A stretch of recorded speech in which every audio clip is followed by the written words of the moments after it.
대부분의 우리 성도들은요, 송구영신 예배를 딱 드리면서 내가 새해부터는 날마다 성경 한 장씩 읽고 새벽기도 드리면서 하루를 시작해야겠다, 이런 마음가짐을 합니다.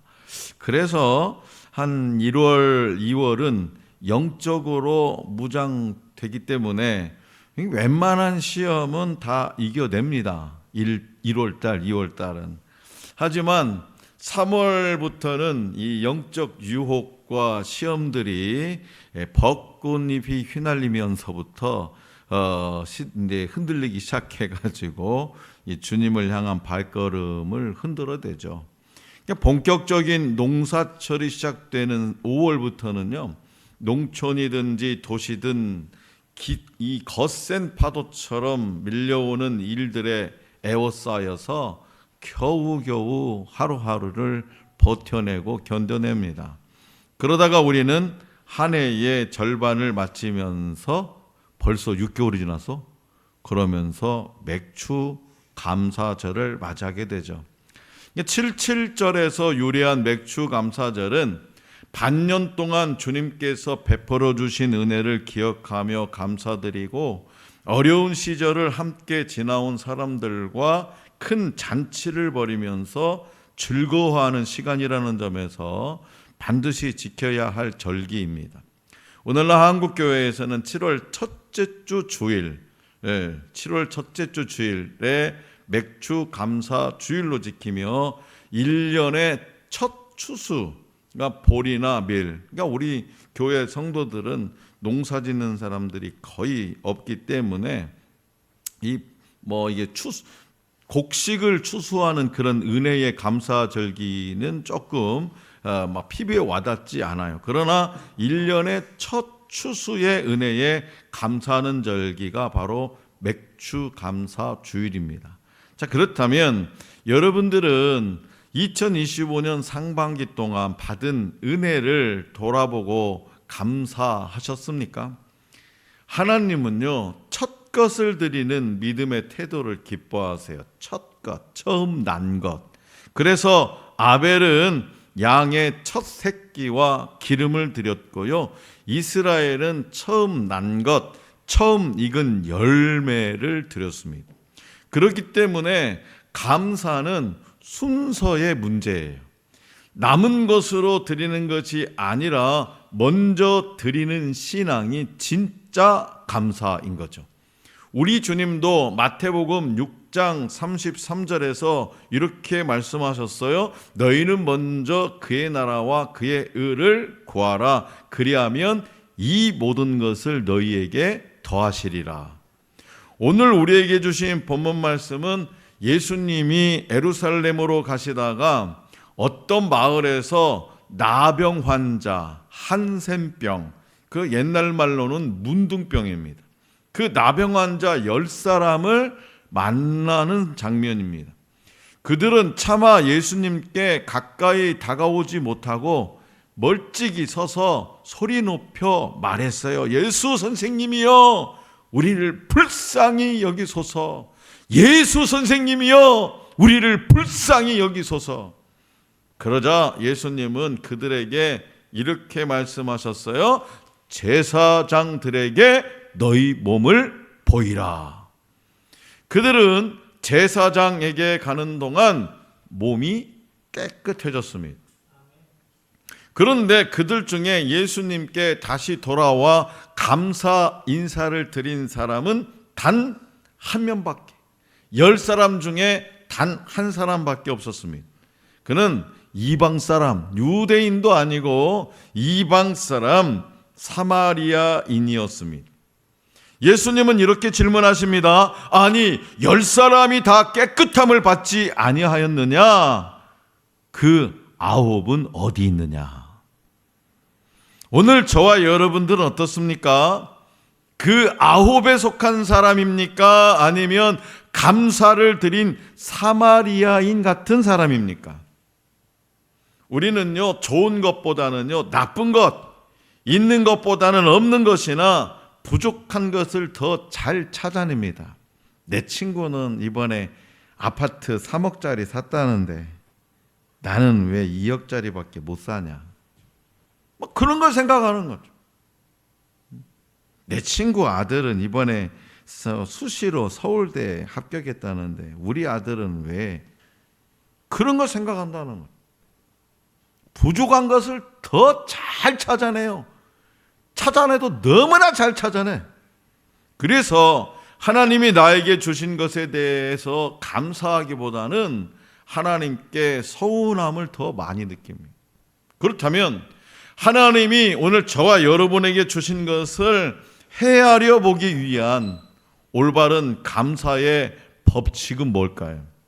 먼저 우리 주님은 누가를 통해서 감사를 잊으면 안 된다라고 말씀하십니다. 자, 본문 말씀 15절과 16절을 다시 한번 받들겠습니다. 15절과 16절입니다. 시작. 그 중에 한 사람이 자기가 낳은 것을 보고 큰 소리로 하나님께 영광을 돌리며 돌아와 예수의 발 아래에 엎드려 감사하니 그는 사마리아 사람이라. 아멘. 본문 말씀에 등장하는 10명의 나병 환자가 예수님의 말씀에 따라 제사장들에게 가는 도중에 모두 나음, 치료를 받았어요. 제사장들에게 가는 도중에. 아니, 병을 치료하려면은 어떻게 해야 돼요? 의학적인 뭐 또 방법, 약을 바르든지 뭘 해야 될 거 아닙니까? 굉장히 리얼하게 코를 부네. 세상에.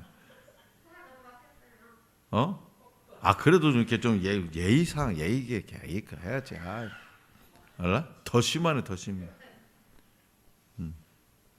아무튼 어떤 의학적인 방법을 취해야 함에도 불구하고 그냥 제사장에 가는 도중에 나음을 받았어요. 그 놀라운 기적 이후에 그들은 각기 다른 길을 선택합니다. 9명은 가던 길을 계속 간 반면에 오직 사마리아 사람 한 명만 예수님께 돌아와 감사를 드렸어요. 나머지 9명은 정상적인 삶으로 돌아갈 수 있다는 기쁨이 너무 커서인지 감사를 잊고 말았죠. 빨리 제사장에게 가서 이 내 나병이, 내 문둥병이 완치되었다는 인증을 받고 가족과 공동체로 돌아가려는 생각이 앞서서 예수님을 잊었던 겁니다. 그러나 사마리아 사람은 자신을 고쳐주신 분을 기억했습니다. 다시 말해서 사마리아 사람은 고침을 받을 수 없는 병에서 깨끗함을 받은 것은 전적으로 예수님의 능력에 의한 것임을 기억하고 예수님께 돌아와 진심으로 감사의 고백을 드렸습니다.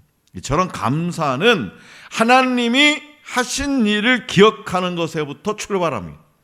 모든 감사의 근원은 하나님, 어떤 일로 감사하든지 그 일을 이루신 하나님을 기억한다면 우리는 감사할 수 있습니다.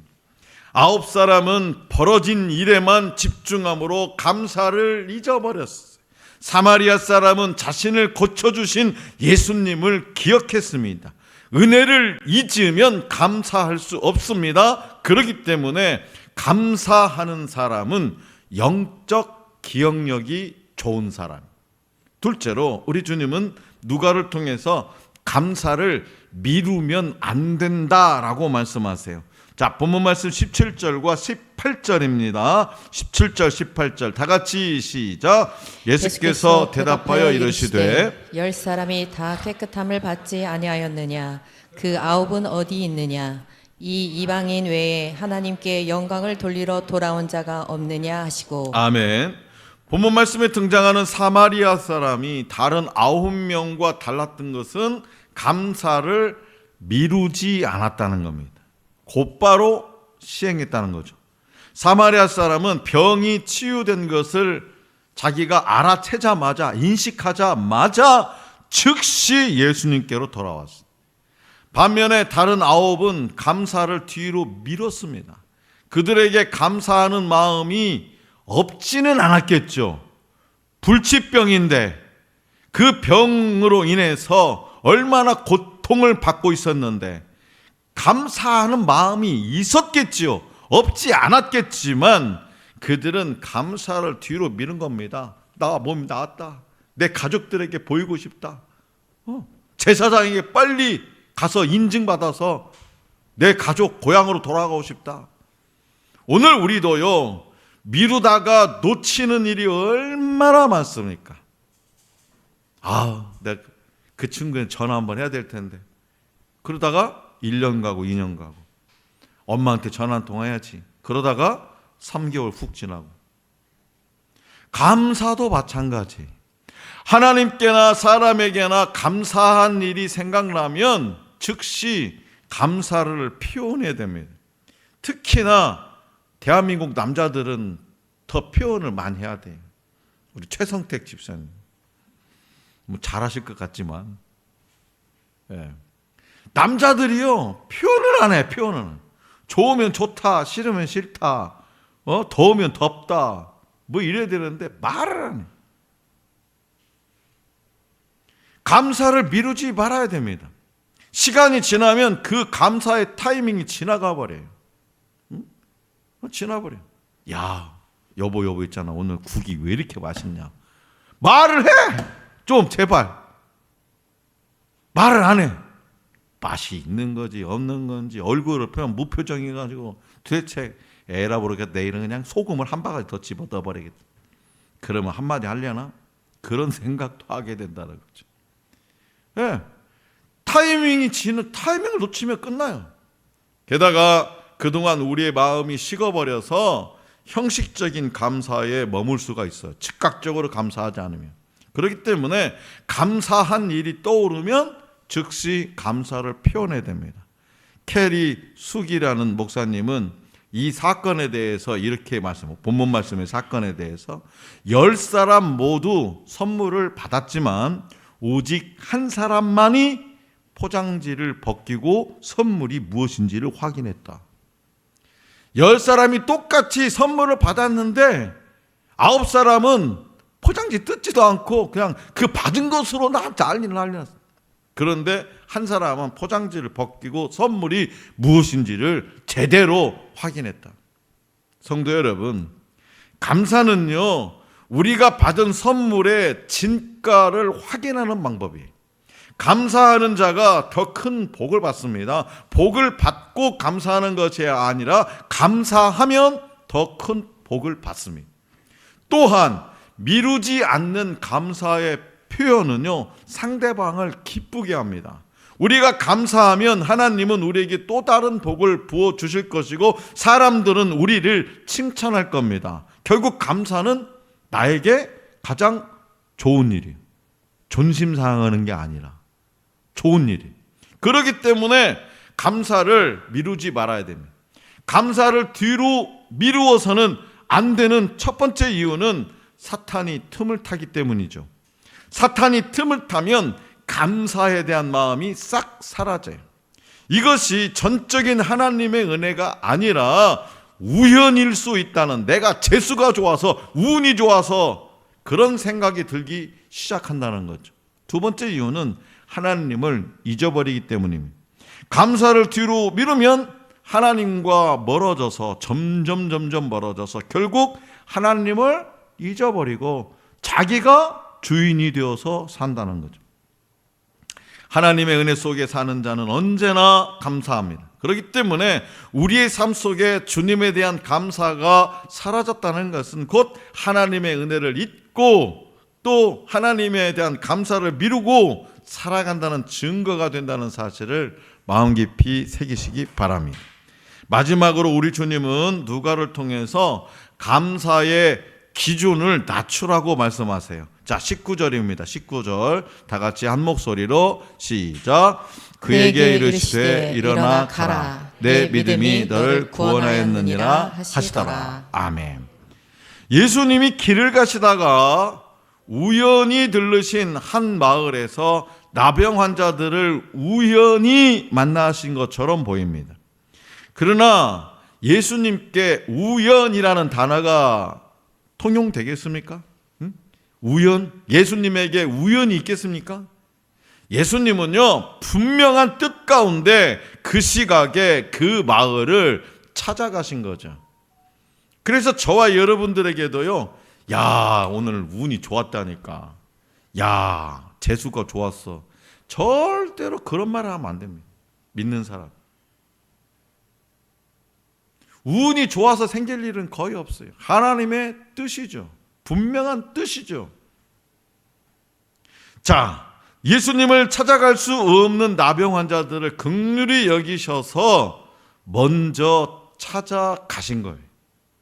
나병 환자들은 멀리 서서 예수님께 부르짖었습니다. 10명의 나병 환자는 죄에 빠진 인류를 상징하죠.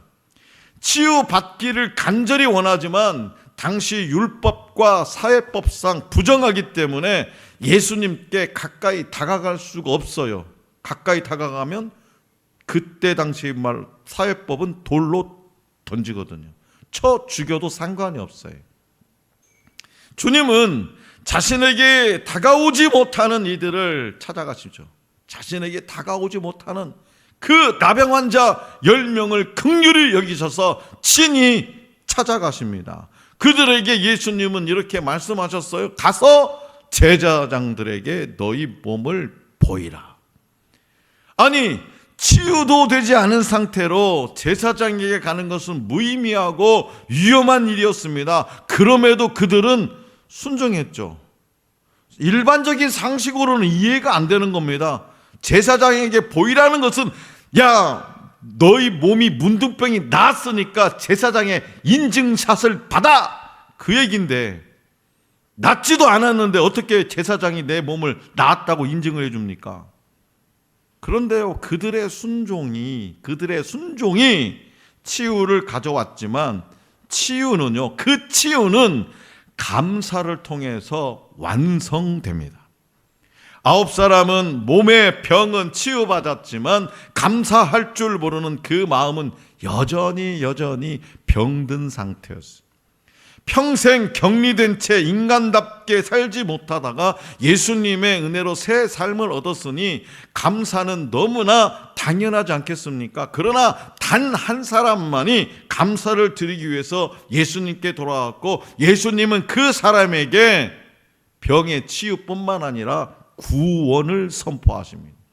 영생을 얻으리라는 거죠. 영원히 산다는 거죠. 그거만큼 더 축복받은 게 뭐 있어요?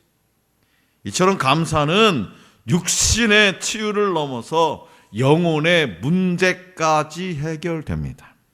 여러분, 막 해결되지 않는 뭐 어떤 문제 있습니까? 막 복잡해 꼬여가지고 막 어떻게 막 잠 못 자는 일 있어요? 감사하시기 바랍니다. 감사. 그럼 모든 문제가 해결받습니다. 그렇기 때문에 감사는 우리 그리스도인이 삶에서 실행해야 할 귀한 덕목이죠. 그런데 우리는요, 어떤 큰 병에 걸렸다가 나음을 받거나 위기를 넘기는 등 어떤 큰 일에 대해서는 감사하지만 일상의 사소한 일에 감사하지 못하는 경우가 많습니다.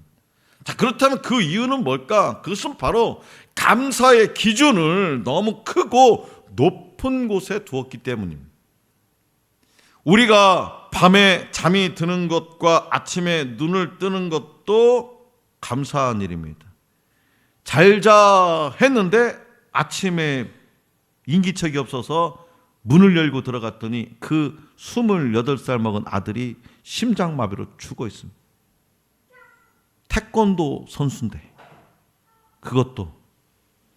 그런 일이 우리의 삶 속에서요 일어나는 거예요. 아침 식사를 함께 했던 가족이 저녁 식탁에 둘러 앉아 있는 것이 기적입니다. 이렇듯 당연하고도 작아 보이는 일에서도 우리는 감사할 수 있고 기쁨을 찾을 수 있습니다. 우리 주님은 이렇게 말씀하셨어요. 범사에 감사하라. 이것이 그리스도 예수 안에서 너희를 향하신 하나님의 뜻이니라. 사도 바울을 통해서 말씀하셨죠. 범사는요 모든 일, 평범한 일을 뜻합니다. 모든 일, 평범한 일. 아주 좋은 일이 생길 때만 감사하는 사람은 범사에 감사할 수 없습니다. 감사에 인색한 사람이 됩니다. 감사에 인색한 사람은 행복하지 않습니다. 행복은 감사의 열매입니다. 예를 들어서 우리는 숨 쉬는 것에 감사할 줄 모르죠. 숨을 쉬는 것.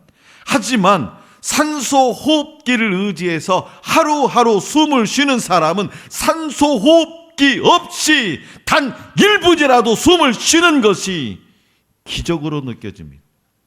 그렇기 때문에 우리는 자연스럽게 숨을 쉬는 것만으로도 감사해야 되는 거예요.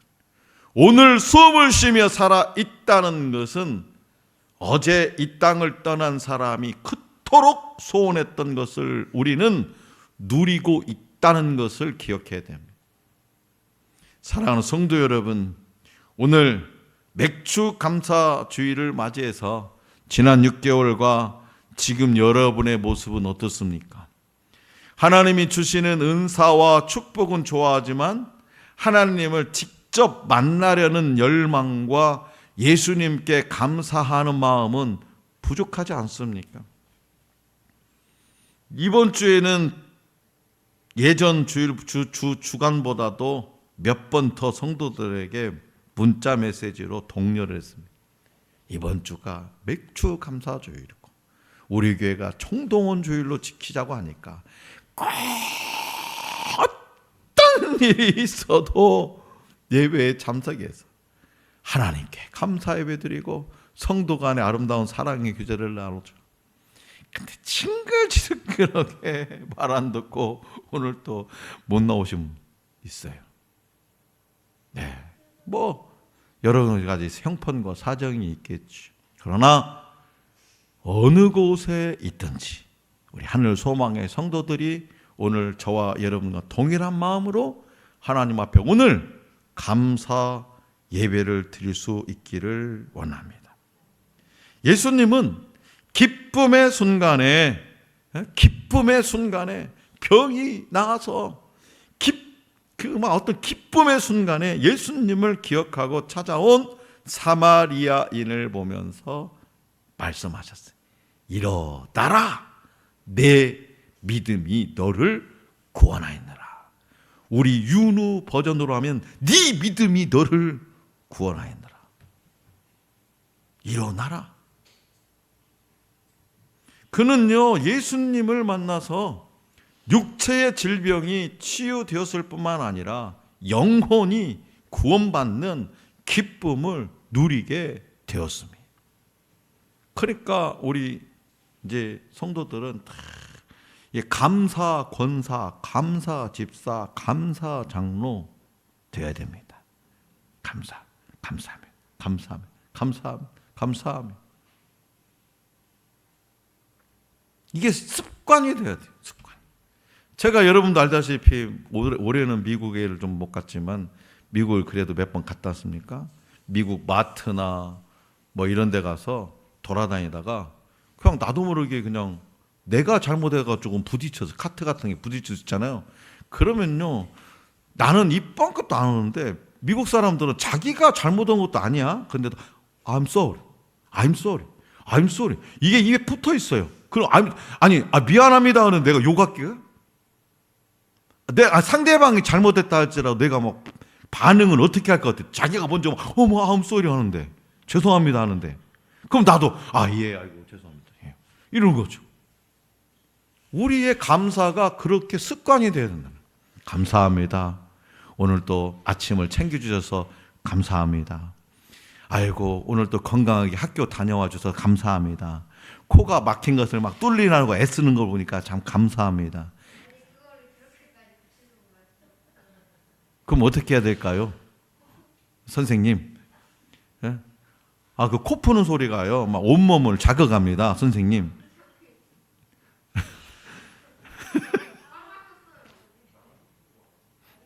자, 참으로 복된 삶, 그것이 뭐냐? 내 육체뿐만이 아니라 영혼이 구원받는 기쁨입니다. 자, 그렇다면 여러분들의 신앙은 어디에 머물러 있습니까? 잘 들어보세요. 나는 불평한다. 고는 고로 나는 존재한다. 에 머무는 것은 인생을 낭비하는 겁니다. 나는 불평한다. 고로 나는 존재한다. 여기에 머무는 것은 인생을 낭비하는 거예요. 인생을 헛되게 사는 것입니다. 나는 소망한다. 고로 나는 존재한다. 라는 두 번째 단계는 변화의 시작입니다. 그러나 그것만으로도 부족합니다. 나는 감사한다. 고로 나는 존재한다로 들어가야 됩니다. 하나님께 감사하다. 하나님이 주신 이 세계에 감사하다. 하나님이 내게 주신 사람들에게 감사하다라는 고백이 날마다 일어나야 됩니다. 자, 여러분, 우리 서동원 장로님께 질문 한번 할게요. 서동원 장로님에게.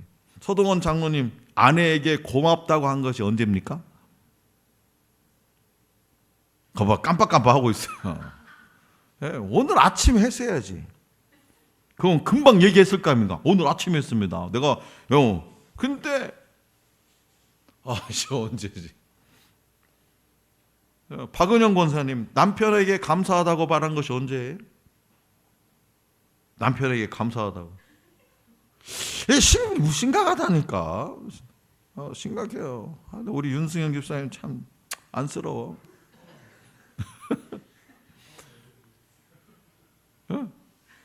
나 감사하다고 해요. 오늘 아침에 못했어요. 예배당에서 만났어요. 자, 부모님께 사랑한다고 말한 것이 언제냐? 부모님께 사랑한다고. 자녀들에게 너가 내 자식이어서 엄마는 아빠는 참으로 기쁘고 고맙다라고 말한 것이 언제냐?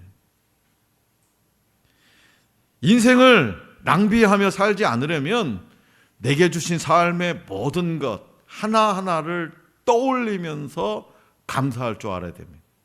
그럴 때 하나님께서 내 영혼이 노래 부르게 하시고 내 육체에 건강함을 주시고 기쁨이 가득한 생을 내 앞에 펼쳐 보여주십니다. 그러므로 2025년 맥주 감사 주일을 맞이해서 하나님이 베푸신 은혜를 잊지 말고 감사를 미루지 않기를 원합니다. 감사의 기준을 범사로 낮춰서 일평생 감사함으로 우리 모두 하나님의 축복의 통로가 될 수 있기를 간절히 기원합니다.